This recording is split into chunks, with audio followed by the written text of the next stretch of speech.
evening and welcome back to TVC Live. And if you were in the last couple of sessions, I hope they've been really inspiring.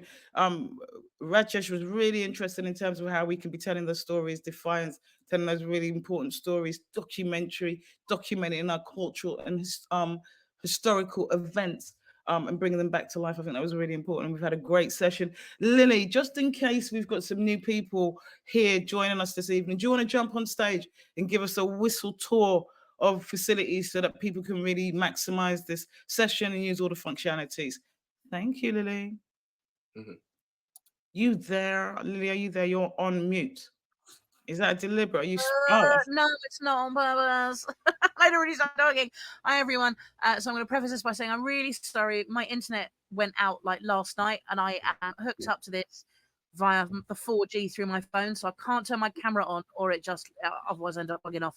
So I'm very sorry. Hello to everybody. I'm seeing a lot of names I recognise, but we know the drill. But you're going to hear it again. So welcome to the TVC Live Festival. It's great to have you all here.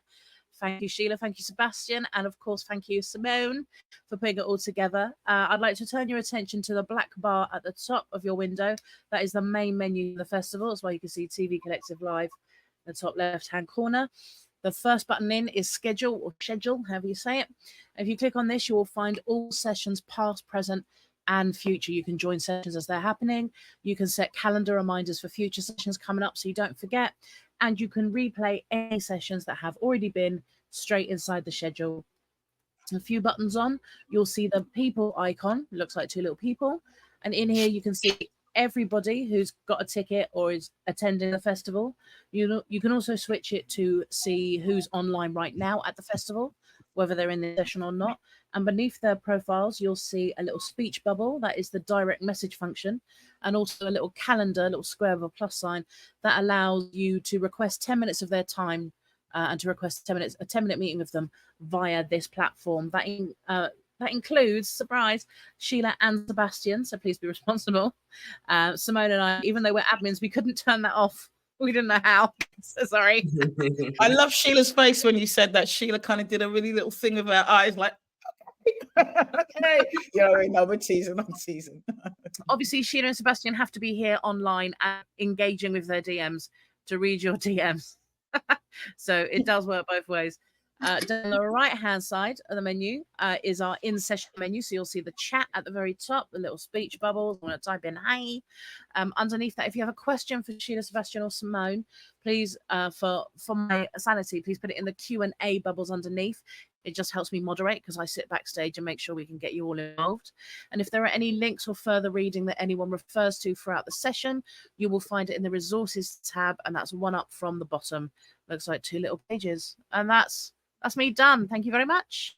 Thank you very much, Lily. Much appreciated. So everybody knows how to use the functionality. I implore you guys to get involved in the conversation and get your questions in and get in chat. And I know you guys have been really interactive this afternoon. So let's keep that energy going up. Keep that energy going on. What fantastic, what a pleasure to welcome you both here to TVC Live. I think the work that you guys have done with Supacell and Supacell itself kind of embodies what we're trying to do here, encourage people to get their stories out there, not necessarily wait for broadcasters, believe in the work and just get it done. So it's a real honor and a joy to have you both with us. Sebastian, I've known you a while. It's exciting to have you back. You featured on one of our podcasts like way back about 7-8 years ago, man. So it's crazy. Make so many connections through TV Collective. It's been amazing. Well, thank you. And it's just amazing to kind of connect with you again and talk to you and watch your success. It's been, I'm cavelling for those that know the world. I'm really, really feeling, I'm not that it's anything to do, but I'm feeling really proud just watching you. And Sheila, I feel the same. I've been watching you over the years do your thing. And today you announced some big news. Do you want to share your fantastic news that you launched? Yes, so Luti Fagbenle has launched Ocean Group, and I am on board as head of drama and executive producer. Really, really excited to kind of start that new chapter as well. We're excited to see what you get up to and what comes to the screen. And Luti was involved with Blue Therapy, which was fantastic. So we are very excited to kind of see what you get up to. Before we kind of get to Supacell and talking about Supacell, and I think we were all massive fans. black kind of superhero. Oh, mate, well needed, man, well overdue. So I want to chop that up. And the fact that I'm the sickle cell trait line in the story. I'm a sickle cell trait. I have sickle cell trait myself. So actually, that was beautiful to kind of see it. I've never seen that condition being seen as like this is a superhero or a superpower. So I love that. Sebastian, just give us a kind of quick whistle stop tour of your career. Maybe just some of the highlights. Kind of like your starting point, because I remember you started online with you had a digital series, you had a web episode series online, didn't you? Was where we kind of first met. Do you want to give us a quick? How long do you want? How many? Minute, 2, 3.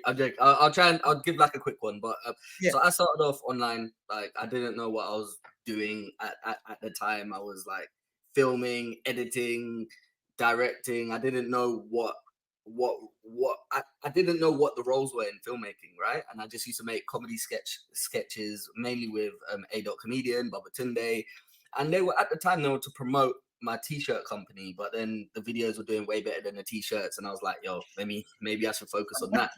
And then one time there was a short film that I wanted to create, and I actually approached Sheila and Najan, who had a production company for support, and this was way back when I was, like 20.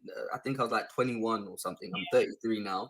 I approached them. I had this idea, and they supported me in making my first short film where I solely directed. So through that process, I learned how to actually make short films. Like I knew what a director was, I knew what a cinematographer was, a producer, and all of that. So that was my first experience of doing that properly. And then when I saw them do that and how they built that, the production together, I started to replicate that. And then I made my own web series and other short films.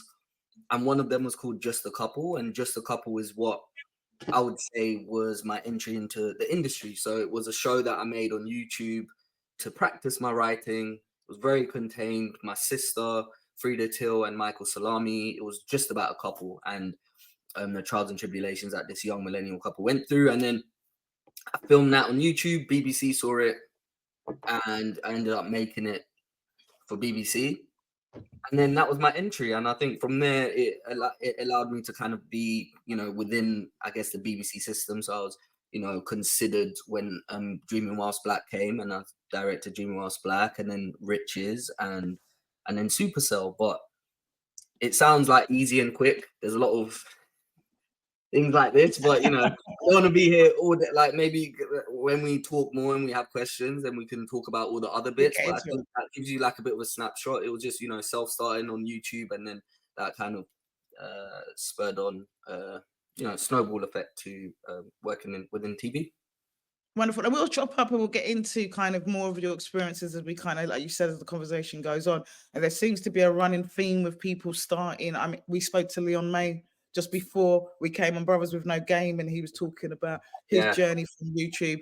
And it just seems like, particularly given that the industry is so tough at the moment, it may be something that we might think about those moments and whether there's a resurgence. Sheila, same question to you. Do you want to give us a whistle-stop tour of your career, some of your highlights? And I'm sure, like Sebastian, we could possibly take a week, 2 weeks, 3 weeks to kind of go through it all. And if you can give us the kind of highlights, that'd be great. Yeah, sure. It's true. We could go on and on. It's been about 15 years or just under 15 years for me.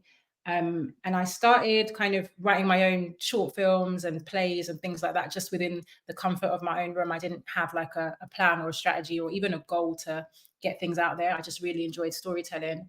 I went to uni initially to study English, but I didn't enjoy it. So I changed to media and communication, which was very, very broad. It included like press, journalism, video production, psychology, sociology, all of this all these different modules. But I found video production really, I just connected with it. And that's where I'd find myself all the time. Similar to Sebastian, at first I kind of dabbled in kind of editing and directing, producing, writing. I just loved being in that space. And then in my final year of uni, I was working with Nosa Igbenadian and Shola Amo, he's a director now. And we just said, let's just make a short film. Like, let's get all our resources together, use some of the kit that we have, because we had access to it for free.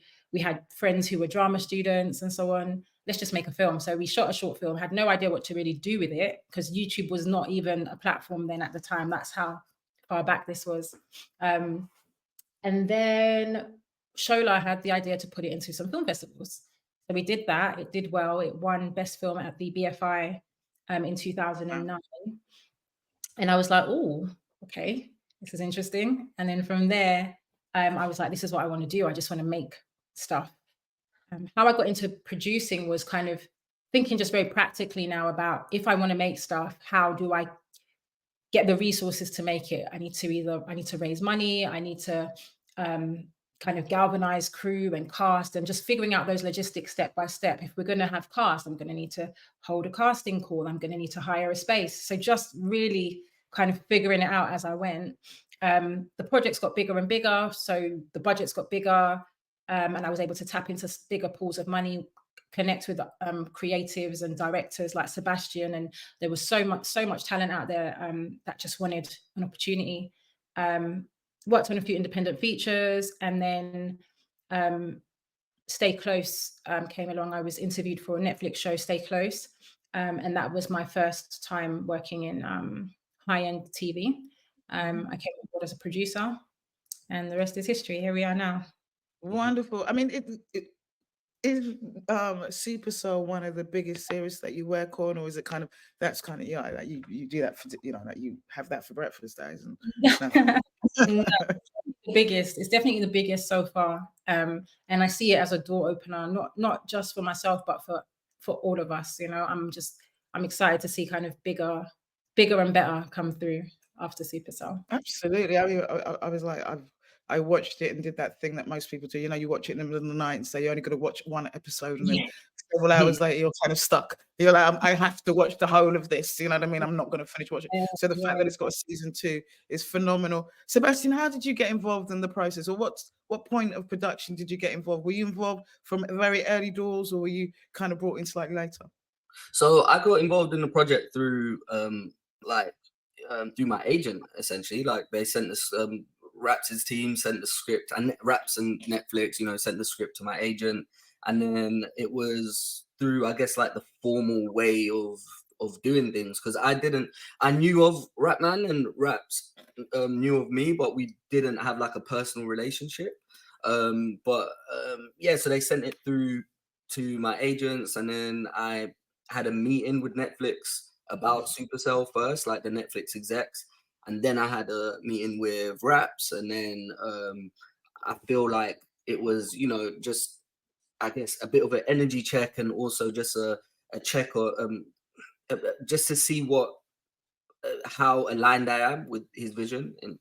And then I spoke with some more execs with Netflix. So there was quite a couple meetings, and then after that, I got the. So it's quite official. I had this image of you guys, you man in the barbers, talking about a thing, and you're like, yeah, man, let me jump in this. And it was all and that's what I feel like. I feel like loads of people thought that, because like we'll be on the set, and then like some of the crew members will be like, oh yeah, so you and Raps are like tight, yeah, it just got you. I was like no, like we're tight through this process, but I mean, it's it was a professional thing. Rapman, he was looking for the right director, he was looking for the right cast. I think everyone is picked because he actually was looking for the right people. It wasn't a hookup.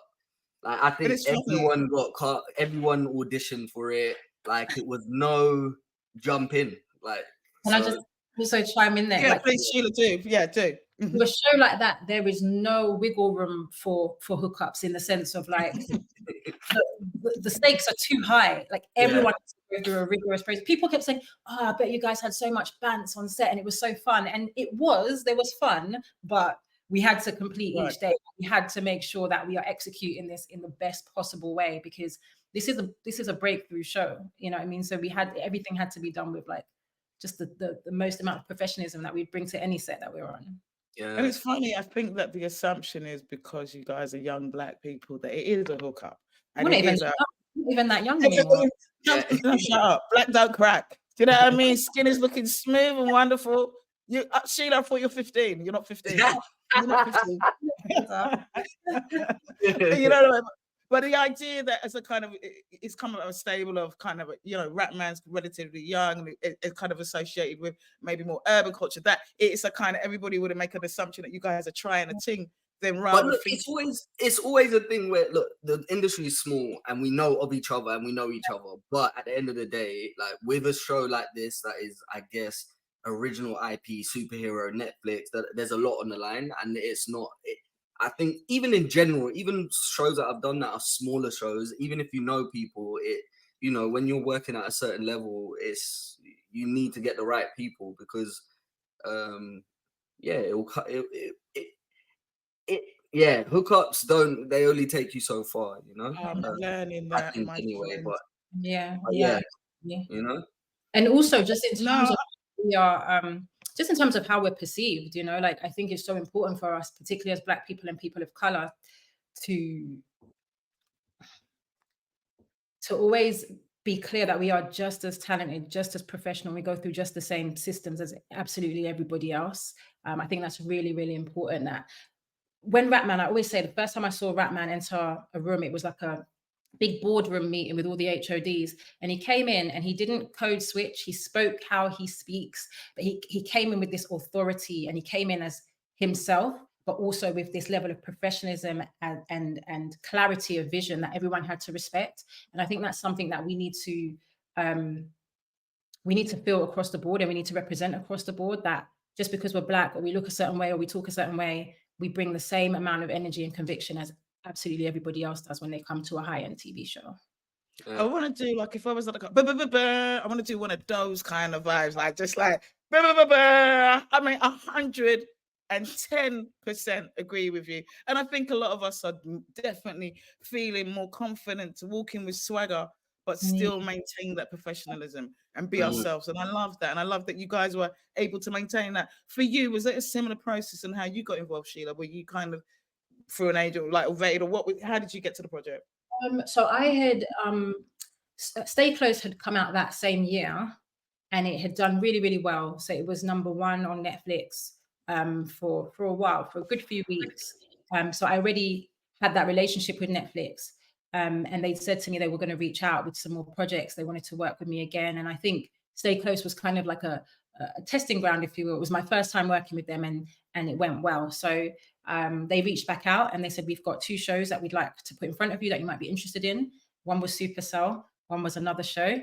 I chose Supacell, and this is where we are. But again, it was after meeting with Netflix, I then had to have a meeting with Mukhtar Mohammed, who was an exec that came through Ratman's side. So I had to have a conversation with him and another Netflix exec. So there were still a few conversations. But yeah, I'd already kind of had that relationship. So they'd worked with me before. And I love, you know, there is a part of me, although I do like the idea of Sebastian with his dreadlocks in the barbers talking to Raps about doing this project, right? That, and you know, and it came out of that. I do actually I'm really proud to hear that it was just as it would be in a new production, and it was all very grown up and very sensible and very, and why shouldn't it be? I mean, that's just really affirming to hear that. Did you guys feel the pressure when starting the project? Did you feel that, I mean, I'm assuming that you have the ambition for it to do what it's done. But did you feel that pressure? Did you think it was going to be as noisy or as big as when you started? Sebastian, I'll throw that to you first. I think from when I read the scripts, I did feel like Supacell was going to be massive. And I think it was also just because of the name as well and the branding. Like I could see what culturally it would do because of the energy behind it. Like it just felt, I was like Supacell, and then the Heroes, and then South London. I was just like, yeah, this is gonna be massive. And it helped that, you know, Rapman's energy is very, he will make you believe anything. Do you get what I mean? And he was like he's very passionate about the project. So I think that really fueled us on, and we could see where it was going. And I think, just like with anything else, like when you actually, so that was my feeling when I read the scripts and met Ratman and decided to get on board. But I think like with any other production, especially from, I guess, a director's perspective, when you start directing and you get into the nitty gritty of it, it then becomes like just making it through each day. Like each day, I wasn't thinking about what it's gonna do now. Like now it's like we need to make this day. We need to do this. We need to do, so it becomes a bit more of a puzzle and a bit more, like that. But I think we all had an idea, and then you forget about that, and then at the end you're like, yeah, So yeah, I don't know. How did you feel, Sheila? Did you feel like it would do what it Yeah, done? I did. I remember having a conversation with you in Turtle Bay. See, I knew that we're hanging out, man, raving and doing things. I'm joking. Sheila, I'm joking. That's a restaurant it's a restaurant that gets a bad rep. But I remember, and Sebastian was like, Sheila, the title. I remember him saying there's something about Supacell. It's like he saw what this name was going to do and where it was going to go. And similarly, Ratman had this energy throughout. Like from the beginning, he had that same energy as now. Like this is going to do big things. This is going to be one of the biggest Black British shows ever made. Like he would speak life into it every single day. But similar to Sebastian, whilst we were on the shoot, it was that kind of putting out small fires every day, making sure we make it through the day, making sure everything's within budget, and just making sure we have the product. And if we have the product, it's going to do what it needs to do. But when you're in the mix, you have to just focus on the real nitty gritty to make sure you can actually deliver something, and it's not just like a obscure dream of something that's going to happen in a couple of years. It's like you need to have the shots, you need to have the footage, you need to have the performances, you need to have everything. So that's what we worked on every day. Yeah, and things don't go right. Oh, sorry.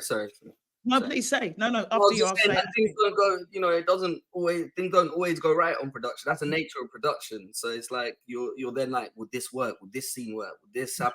So you do have that constant pressure. But it's nice when you have a lot of people that actually care energetically about the project and are speaking life into it, as Ratman and Sheila, like their heads around you, heads of department, everyone wanted the best for the project. So that was what got us through. Everyone cared, absolutely. Everyone was super passionate, and I think even when things didn't quite go right or things didn't go to plan, which as Sebastian said, it's never smooth sailing. The conversation always went back to story, like how can we make this the best show possible? If we have to compromise on anything, what do we compromise on without reducing what we want to deliver? And I think that just kind of what you just said, picking up on a couple of thoughts, is kind of speaking life to something, being so just, even if the world's telling you this is going to be shit, you just don't hear that, and you're just so helpful that it's going to be successful, that you just stay in that energy. I think that there's something really, really powerful in that. And one of the other things that I've been saying a lot, I bring it up again, is this idea of being less impressed and more involved. And it sounds that you guys are, rather than being impressed that Supacell is that was really about being involved and making sure that you guys can bring it to life. Lily, can we show a little trailer? Let's remind the folks of Supacell. Let's just have a little trailer so we can get a little reminder of the phenomenal work that you guys did. Lily's on point. Into the future. What's in the dream? I can't let that. You married? Yeah. Yeah? Promise me you're not going to go back. There's people in this world of superpowers. You can save her. You need all four. If one dies, she dies. Find them before it's too late. I can move things without touching them. I just want it gone. This is a game changer. I don't think you should be using your power as a personal gain.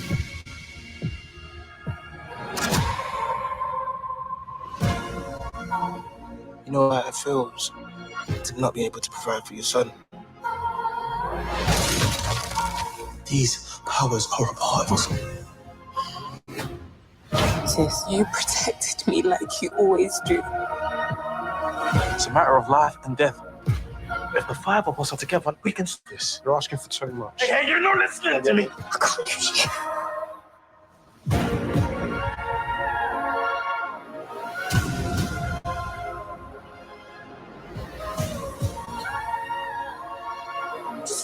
the lives that you could save. The only life I'm trying to save is yours.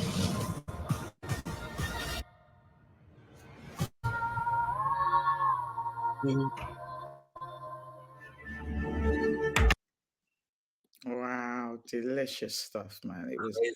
absolutely. Thank Such a long you. time ago, man. Doesn't it, Sheila? I was watching that and I was like, yo, that feels like a long time ago. When did you start filming it and when did you wrap? How long did it take to actually make? We started shooting in August of 2022 and we wrapped in January 23. Is that right? Is that right? Yeah. Shooting wise, yeah, I wrapped in May 23. May No, May. last year. What were we in? So we're 24. Yeah. So it was long. I was on it for about a year, I think. So is it kind of consumed you for you? And I know it sounds like quite a basic question. I'm sure that most people know, but just for those in the cheap sheets like me, Sebastian, when talk to me, kind of give me a little bit of detail about what your role was, your actual kind of role, what would happen kind of day to day for you.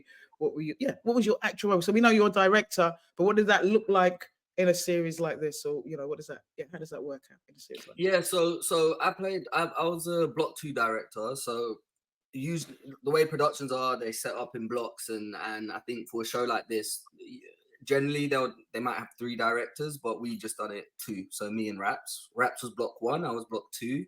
He was the lead director, which means that he was, he would establish the main lead cast and establish most of the locations. And then as a block 2 director, what I do is I kind of continue the job based off of a lot of the things that he set up. So for example, if there was a house established in episode 1 and 2, I would, in episode 3, I would use that house. I can't just change Rodney's house or something, because no continuity. So a lot of the things are established and set by the lead director, right? But my job is to, I guess, then direct my episodes. Which, do you want me to go into what directing is? I mean, give us a little overview. Most people know, but just give us an overview. It's good to be refreshed. So I think as a bit of an overview, I think, first step is like breaking down scripts emotionally, what the scenes are trying to do, what they mean, flagging some things, and then breaking that down in terms of the locations, what locations I'd like to use, if there's extras, how many extras, clothing, what type of clothing, all these different aspects. I'll break that down in the script and then work with the different heads of department. And then I would simultaneously, I'll be working with the DOP on shots and breakdowns and things like that. But the way I generally work is I build a lot of references and build my shots and things that I want to do solo first, and then I go to my DP and then I collaboratively work with them, because I think it's better to have a bit of a foundation first. And then we'll be working towards the vision, I guess, and I'll just carry on working with different heads of departments, establishing things, whilst then working on the storyboards for another scene, and then getting pulled into recce's, and then getting pulled into meet. So it's like, I'm stressed right now even talking about it. It's a lot. So you're doing things, but you're working on everything at the same time. So you just need to have like your own systems of how you do things and when you do things. But that's why you have like great people like Sheila that will kind of help you kind of organize that and facilitate that. But yeah, that's what I'll do. And then, I work with the actors, rehearse with them, and then on set, give them notes, directions, and give the DOP an idea of how I want things shot. But I think it can get more complex than that. But I think that should be a bit of an overview. It's a good overview in terms of a series like that. And what were you trying to achieve visually with the season? When you and Raps sat down and talked, what kind of, you had an ambition of what you wanted the series to look like? Yeah, I think it was like raw and slick and like grounded, and just trying to make everything feel like we were in the ends, but it was elevated, and like it had a bit of its own look. Like it was shot in a way that elevated us and looked great for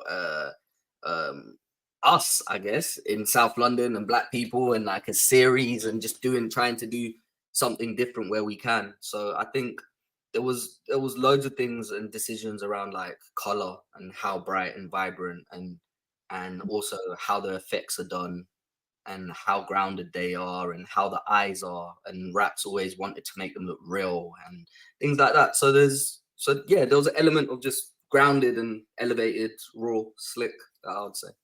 Kind of the kind of balance, trying to find the balance of that within that, which I think you did a great job. Sheila, for you, a similar question. What was your kind of day-to-day role? I know obviously you're a producer, but just kind of give us a little bit of a breakdown of what that might look like on a production like Supacell. Absolutely. So kind of as a producer, obviously you're involved from pre-production right the way through to post, and then sometimes a little bit of kind of marketing and promotion as well. So in prep, I would work very closely with Sebastian, overseeing kind of recce's and organizing recce's locations, just being the HOD of the HODs and making sure that everyone had that kind of point of call, hiring talent, hiring crew, day-to-day operations in terms of on the set, being there every day and managing the logistics. You're across all the contracts. Obviously, Netflix have a very robust legal team, but just as a first point of call, you're across the contracts and making sure that everything is signed and dotted as it should be, actors' contracts, making sure that the scheduling is in line with what they are contracted to in terms of working hours, working days, any crossovers with other shoots. So you're working closely with the first AD as well. Problem solving, like we said, stuff always goes wrong. And that's not me being negative, it's just what happens. So it's just being able to kind of think quickly and look at solutions. What else? Just making sure everything runs smoothly. The way that I summarize being a producer is that you are responsible for the delivery of the product. So it doesn't fall on anyone else's head if you do not deliver a product within budget and within time. That's on you. That's your sole responsibility. It's to get it delivered and on time. Exactly. And on budget, sorry. Yeah. On time and on budget. On time and within budget. That's no one else's responsibility but the producers. And we had a great team of producers as well who were all across that. And then in post, same kind of thing. How many producers? Sorry, Sheila, to cut in. How many producers did you have? How many producers? We had line producer, associate producer, Henrietta Lee, 3 exec producers, Steve Searle, Anna Ferguson, Mukhtar Mohammed, series producer, Joanna Crow, and then I produced on Seb's episodes. Okay, wonderful. So that's a kind of a humongous team of producers. For you guys, what did you want? Obviously, main objective: on time, on budget, price, quality. Seb, you make sure that you don't let me down and make sure the quality's banging, right? So that's the kind of how the workflow kind of goes. What did you want to achieve? Did you both have something outside of what you've got to do in terms of your job and your work and you know what you're being paid for? Was there anything else that you wanted to achieve with this series, or was there room, or did you just kind of get thrown into the everyday, like you guys spoke, that you're just about getting the production made, that you don't have those bigger thoughts in terms of what you wanted to achieve with this? Was there anything?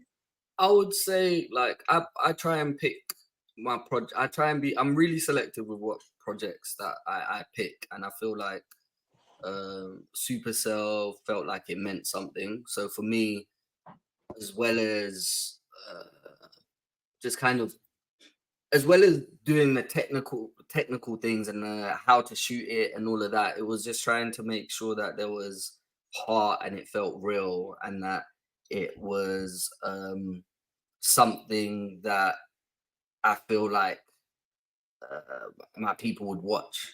So there was that kind of, I guess there's always that kind of thought in the back of my head with like trying to make things feel like authentic on top of like it, on top of just technically doing the job, you know? So I feel like that was really important to me, and the project was really important. I felt like it was doing something and saying something really special. So I think just being on top of all of those details and the heart of it was quite important to me. Did you feel the pressure of the Black community potentially, of whether, do you feel that when you're making a project on what they're going to say, because we can be Yeah. You can be critical, right? Let's keep it real. We can be critical when it's our stuff, and rightly or wrongly, I'm not no judgment on it, but we are critical when stuff hits the screens, right?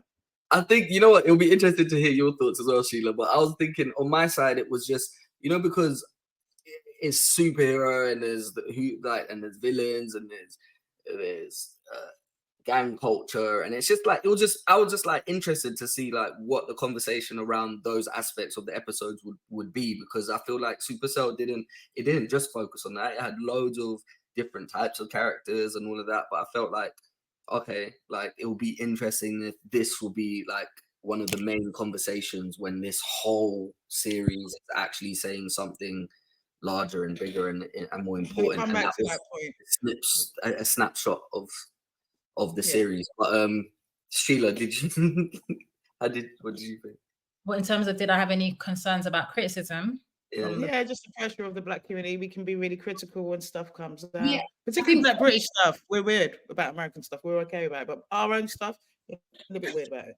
I think, yeah, it is what it is. I'm very aware that anything you put out, you're going to get criticism. So you can't kind of let that kind of tear you down or restrict what you actually do. You know, we knew the show we were making when we read the script. So you just have to kind of own it and be proud of what you've created. I think the only thing I thought we'd receive more criticism about was the gang element.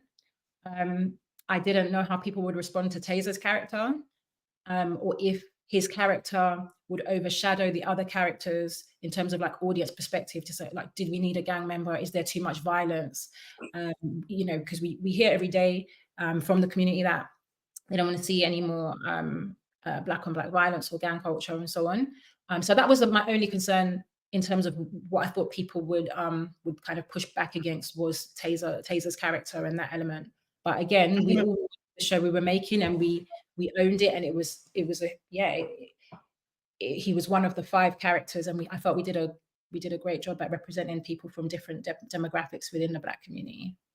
Firstly, I'm just going to give you some flowers because Natty's just picking you guys up, and I think, yeah, just showing some gratitude to the work that you do is always lovely. Please, guys, like I said, this, you know, please jump into the conversation. I love when these conversations are like, am I doing such a great job that nobody's got no questions? I don't believe so. I just don't believe so. Natty's got a question. I'm going to pull it up on stage about that kind of gang element. I've known a few people, and it's funny, we had a conversation earlier with a director of Gassed Up. And we had the conversation of Gassed Up is, I think about, you know, a young man who gets involved in motorbike riding and crime and stuff like that. I was just having a conversation about those stories, and maybe sometimes the community feeling tired of those stories. How was the characters received? Did the kind of Taser character overshadow? What was the kind of feedback in terms of the characters and how well, you know, how they were presented? Was there any kind of feedback? And what were you trying to achieve with those characters? I'm sure, like Sheila said, trying to give different portraits of lives within the Black community. Yeah. Yeah. Wait, sorry. Was that the question? Was how? It was kind of a question. It was a question in terms of like, how was it received? The Taser overshadow. What was the feedback around the characters and the balance? No, I think there was little pockets of Twitter comments, silly Twitter comments, but I mean, it is what it is. That's gonna happen, and it was a big show. It done like really great numbers, so you're gonna get loads of different opinions. But for the most part, I think people could see it holistically. You know, my mum loves the show. Like loads of people that might like. My mum doesn't even watch superhero shows. Like, and this is like. She loved it, you know, and it's actually made her watch things like Umbrella Academy and all of it. It's wild. She's gone on like this. So she's gone down a superhero. A whole of like superhero stuff, and she's like, "Oh, they've got the eyes like Supercell." It's funny, but I mean, it's like yeah. I think people could see the intentions behind it and the heart behind it, and it wasn't about glorifying anything. And Rax has always been really clear about that, you know. So I think people felt that beyond what it was showing, you know. And also, sorry, Sheila, go please. I want to hear this. With Rax, you know, he's very unapologetic about who he is. He's very unapologetic, and I think that's a really beautiful thing.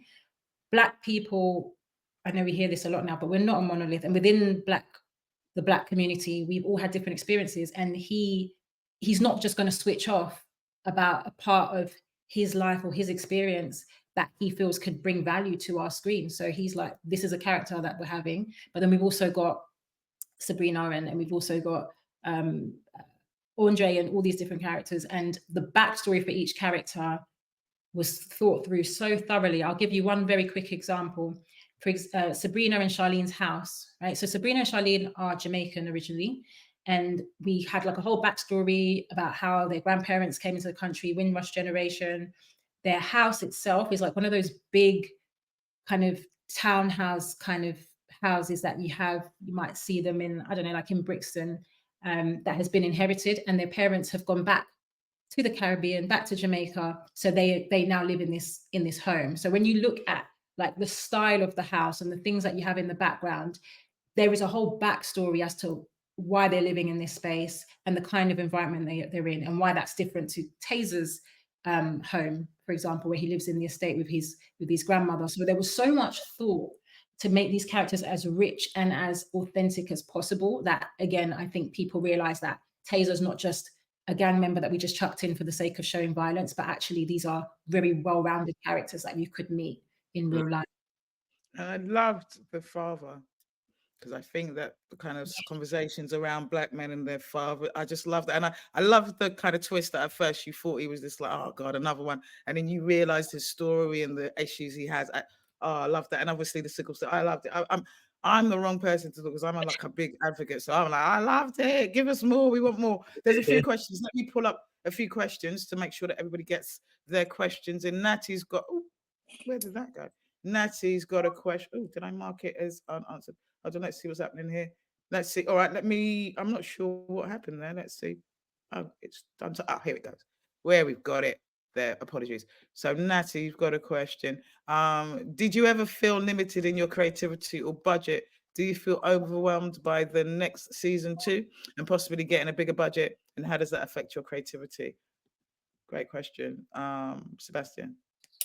Did you feel sorry, did you Try feel again? Sorry. So do you feel limited in your creativity or budget?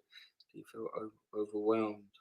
Okay, do you feel limited? Okay, cool. So what I would say is that, hey, I came from YouTube, so I know what it's like to have nothing. So I think with each job, I've seen growth, and I've seen how it is to work with different types of broadcasters. So like moving from comedy to drama to then a Netflix show, the type of toys or things or equipment that you can get on a Netflix show is already quite big for me in terms of thinking creatively.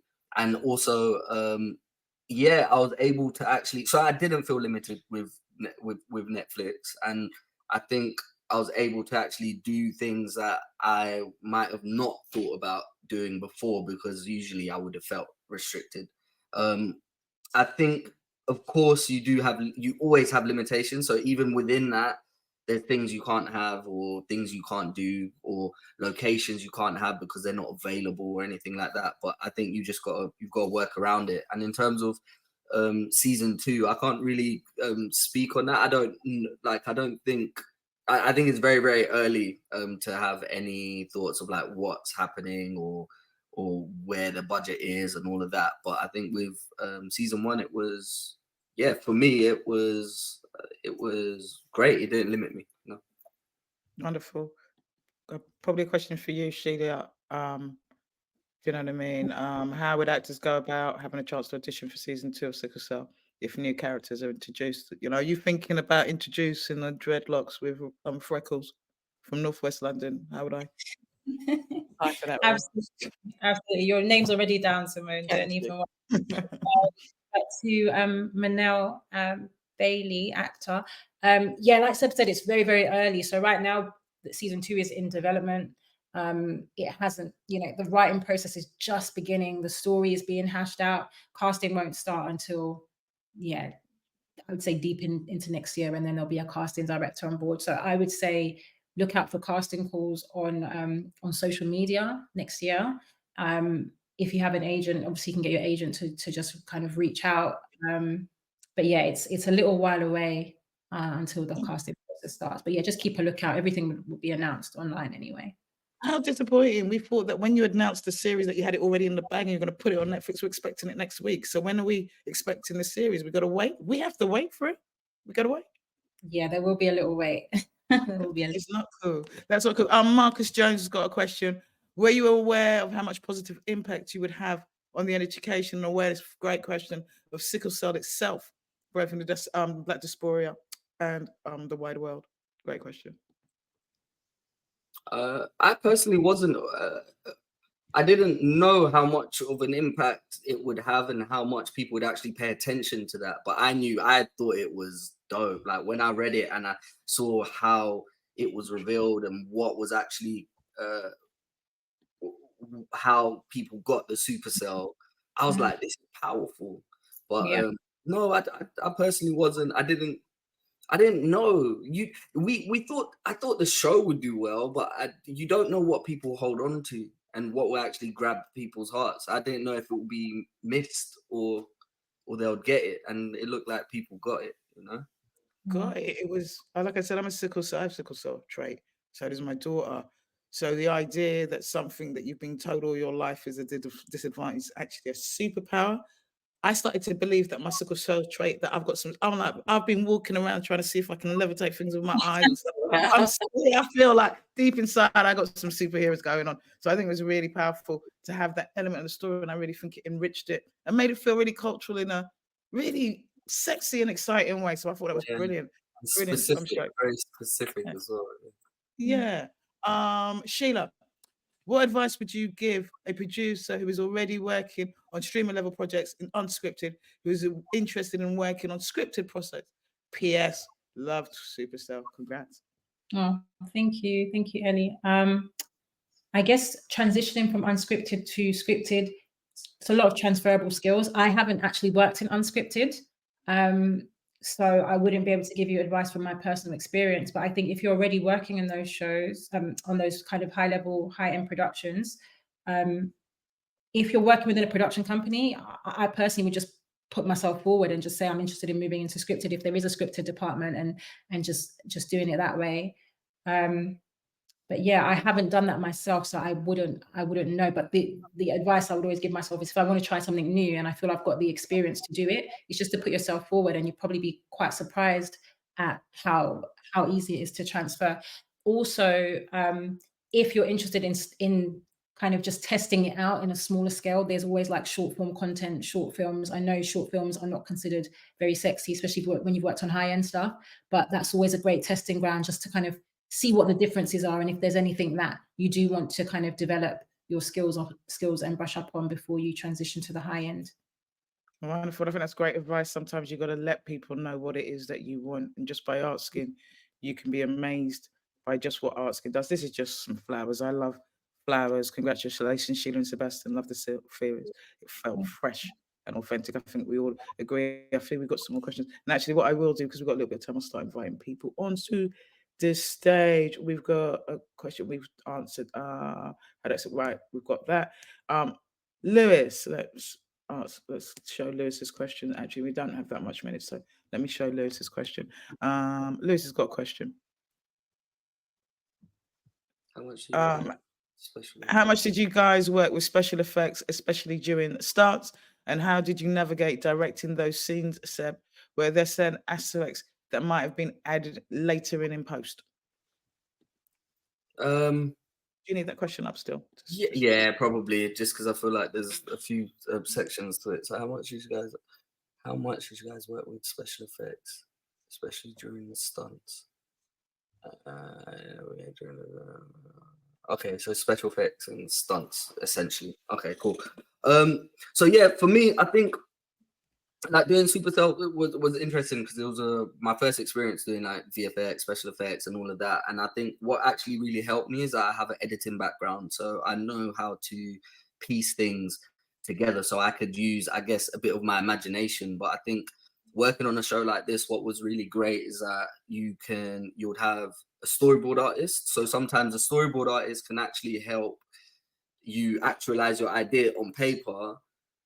So it's much easier to process how you're going to do it and how you're going to achieve it. So I can come up with ideas and they'll draw it out, and then I could share it with the stunts team, and they'll and they might do a previs or something. So a previs is them, I guess, acting out those scenes and filming it and sharing it with us. So we had a lot of those as well. So sometimes I would work with storyboard artists, or sometimes stunts would do previs videos, and they would sometimes even take some ideas into their own hands and just, you know, go off and do something and show it to you, and then you give them notes and suggestions of how you would like that done, and then the actors would then go into rehearsals and copy what the stunt team have done.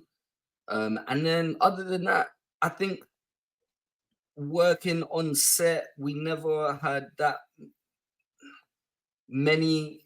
A lot of things were done on set. So like when people were flying, they were actually on wires, or when they were fighting, they were actually within the location a lot of the time. So there wasn't that much imagination used, except from the portals, which is quite easy to imagine. But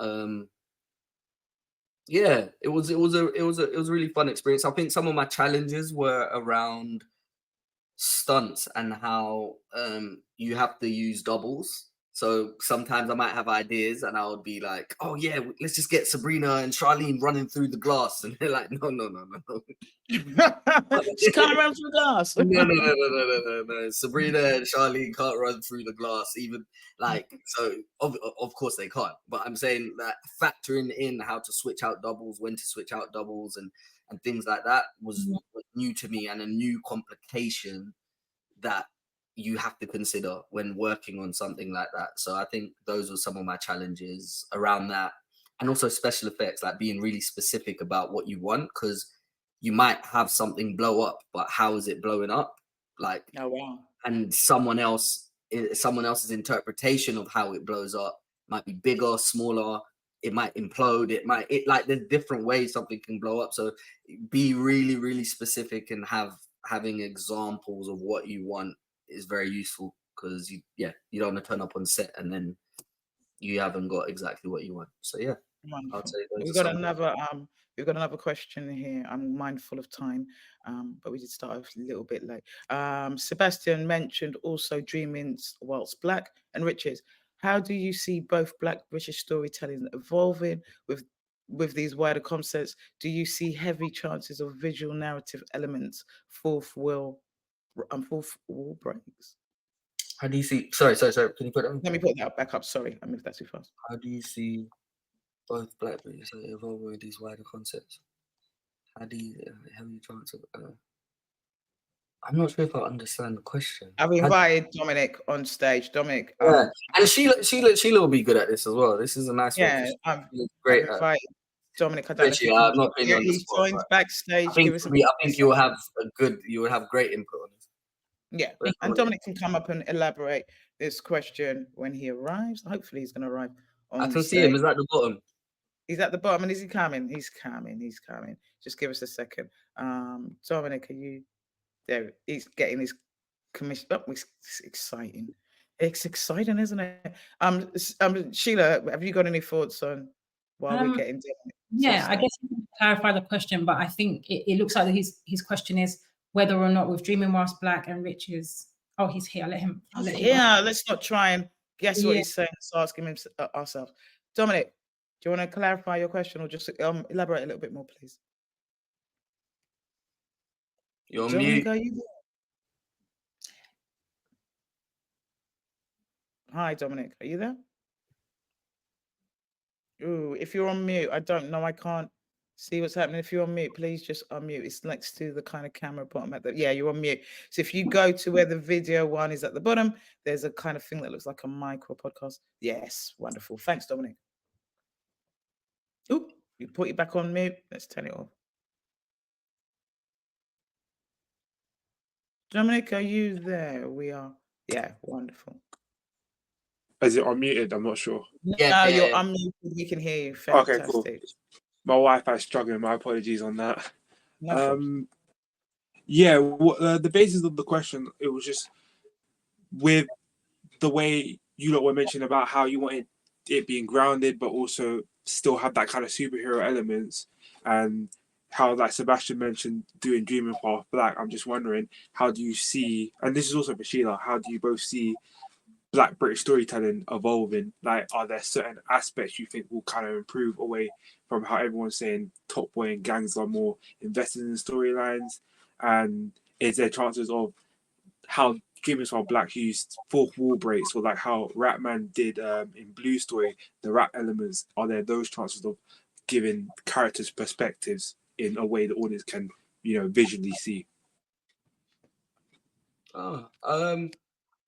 Yeah, you know what? I think it's down to, if I'm understanding the question, I think it's down to like people's creativity and what people are actually bringing to the table and what they're doing. And I think right now, like with Dreaming Path Black, Riches, and Supercell, for example, I feel like they all kind of explored very different kind of ideas and concepts, and they're in different genres. And I think the more we explore these different things, the more the more it will push people to do more different things. Like now rap has done this, someone's gonna maybe do something with fantasy, or it will just push things further.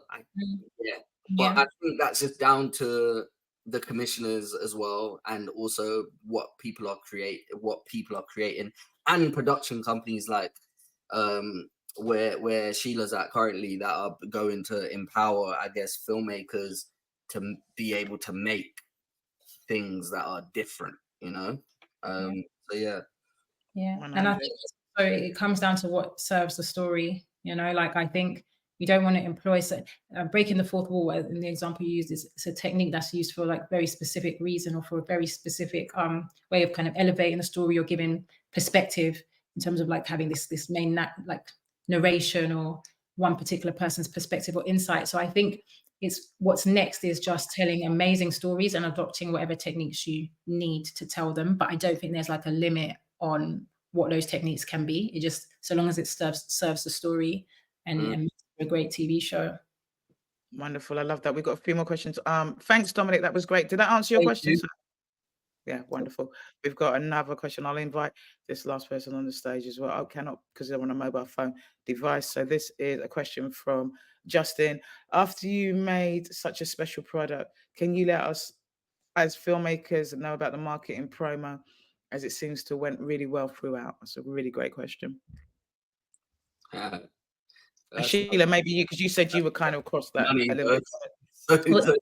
They got wrapped and everything. No, I was just saying that's Netflix money. So, but hey, God, Sheila probably knows more about the Netflix side, and then the promo around it. Do you? Yeah, well, it's exactly what you said. Netflix has a budget, so normally they would hire a PR company. They have companies that they use, like Premiere, for example, or they have their own kind of Netflix in-house marketing team who strategize, come up with a plan, have an amount of budget, and then they go for it. So that's like the long and short of it. And then obviously what happens as well is that you also have individual PR companies that work for cast, some of the talent. There are different kind of angles from the sickle cell angle. You have the love story of it all. You have the rap man and his journey of it all. So you just have different angles and different strategies, and try and get it seen by as many people as possible, really. Yeah, but then just also in general is like they have one thing that Netflix do really well is like engaging with like social media content as well, and making social media content, and having the right clips and testing clips and seeing if that works, and changing things and distributing them to the cast and team, and being really cool with us filming and shooting things whilst we're on set, so that when the show's released, we all can drop stuff. And so I think there's like a real social media organic thing that Netflix really embrace, that it probably really helps with like, a really organic push for the show. And then they have drops, like time drops, trailer, poster, so on and so forth. But I don't know the timeline and how they do it, but yeah, it is really well thought out there. Yeah. But then also just in terms of the organic nature of it all, it was a lot of once Netflix had done their part, there was something very organic about having a show like this, which was for the culture. Like Getz, for example, as a character, as the character Crazy, he already has his own following. He already has interest. So things did kind of, it became quite viral very organically because the culture was already invested and they wanted to share and then wanted to create TikTok videos and memes and people just, even just people posting their own videos talking about it, which was not necessarily funded by Netflix, but it was just people wanting to share and wanting to talk about it and wanting to promote it in that way as well. Yeah. Thank you. I think and I think that there's lessons there for people creating their own content. That sometimes the effort is all about getting the program commissioned, and I think we're in a different day. Maybe it's about getting your content out there, and the commission will come afterwards. Can I just add to that as well, Simone? Because I was asked before, how do you kind of measure the success of the show outside of the numbers, you know? And it was that for me, it was going on social media and seeing the real audience talking and giving feedback. We're not in a time anymore where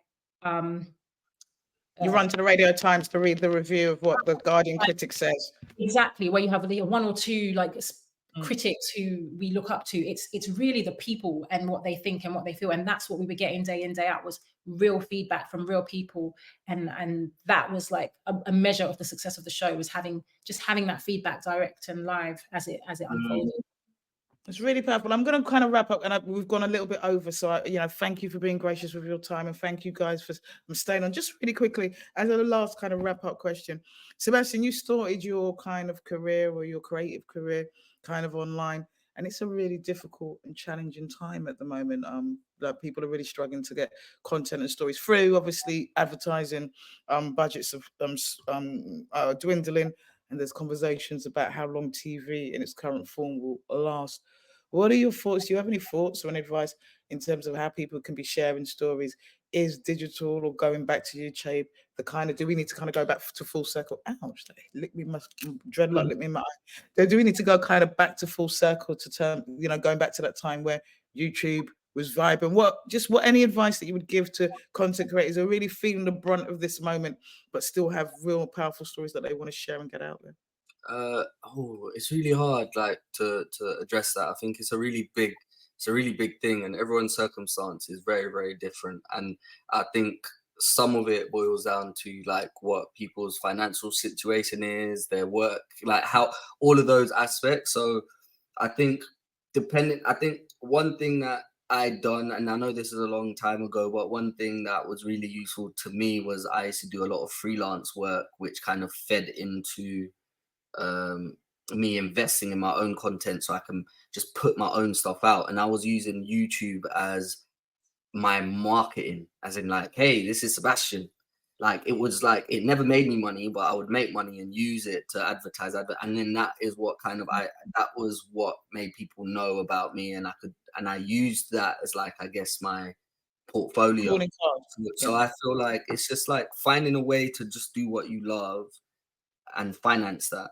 And I think there's loads of different ways, whether it's brands or whether you invest in it yourself or whether you get friends together and you do it without paying or whatever. I don't know, but it's just like, how can you just continue to just do what you love, even if it's on a smaller scale?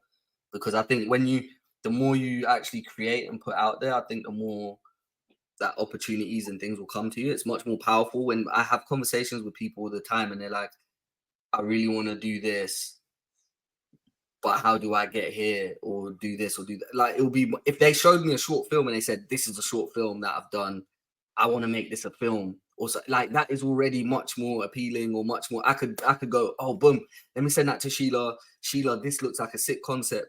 Could you do? And then it's just much more powerful to like do a lot of the groundwork. And I mean that not just with making the content, but also if it's a script, finish a script, have a product that people can be like, there's something to do. And you just have to find a way to do that whilst you're dealing with all the crap, which is bills, life, people say no, and all of that. We all have to try and find a way. So whatever your way is, mind it and do it. Sheila, same question, kind of advice on, we get it's difficult, and I really appreciate what Seb says. It's big and it's difficult to kind of navigate through. But do you have any thoughts or advice for people? I'm trying to think of if I have anything else to add, but I think Seb summarized it perfectly. It's just taking into account your personal situation. Like, we know the state of the economy right now, it's not easy to create stuff, and it's not easy to create stuff on no budget, or it's hard. It's just very, very hard. So I don't have anything to add to what Seb said, except if and when you can, to work, to create something, to find that time to feed into yourself creatively, to, do a course, even if it's research, and that is just kind of watching TV, watching shows, making notes, looking at the kinds of shows you want to do, like whatever you have capacity to do. But I think it's a very kind of individual process, like in terms of where each person is really and what their capacity is. Like, what gets you attention the most, Sheila? Like, as like for writers and directors, what will get you attention the most? For writers, it's a script. Yeah. It is a script. And even if it's it's not a full feature, it could be a TV show pilot, like 50 pages, or it could even be like a short film, but just to get a feel for the writing. That's a really good question, Seb. And with directors, short films, if they haven't done anything high-end TV or TV in general, just to see what they can do. It could even be a music video, but just to see like some kind of tone or style or something that I could get excited about and see. So I would say just having something in your back pocket that you can show people is really useful. And I would just add to that the importance of taking the first step, because we've all got I've got like amazing ideas, and if I was executed, I should be a multi-millionaire by now with all the brilliant ideas that I've got. But the difference between just having a really great idea and something is taking that first step. And I think what Seb says is really powerful. Sometimes just by taking that first step, leads you to your next step, that leads you to your next steps, and before you know, you're on top of the mountain thinking, how the hell did I get here? So sometimes just taking that first step, no matter how little it is, can be really powerful. And if you're really committed to the idea, that's how you bring life, or how you give life to it. And as you know, we've been saying for a little while, it's the survival of the most committed that's going to make it right now. So you've got to be really committed to kind of get through. What an amazing, you guys, man, you've been really generous with your time and your expertise and your knowledge, and that it's been amazing. I can see comments. I know that people are gushing already. Thank you. I'm just going to put some of this stuff up. Thank you for taking the time to talk about Journey. Thank you, Simone, for TV Collective, making more. Absolutely. Join the TV Collective. Listen, guys, we're just showing off here with this festival. We do this thing every month. This is how we live. So if you want more like this, make sure you join the TV Collective online profile, online platform, where you can kind of get in contact with conversations and continue having these conversations. I'm just sharing some love. There's so much love. You can get involved in conversations like this. You can connect with talent like Sheila and like Seb. There's investors, the commissioners. Get involved. Don't forget that we've got our content fund that we're launching this week, and that we're going to give away £5,000 on Friday for one of the attendees. There's no, the only way we're going to do this is through community, right? Community and divide. We can't do this alone. So find ways to connect and support each other. You don't have to work together on big projects and say they're joint projects, but sometimes just being behind someone and supporting and giving them flowers, letting them know that they're not alone, can be so powerful.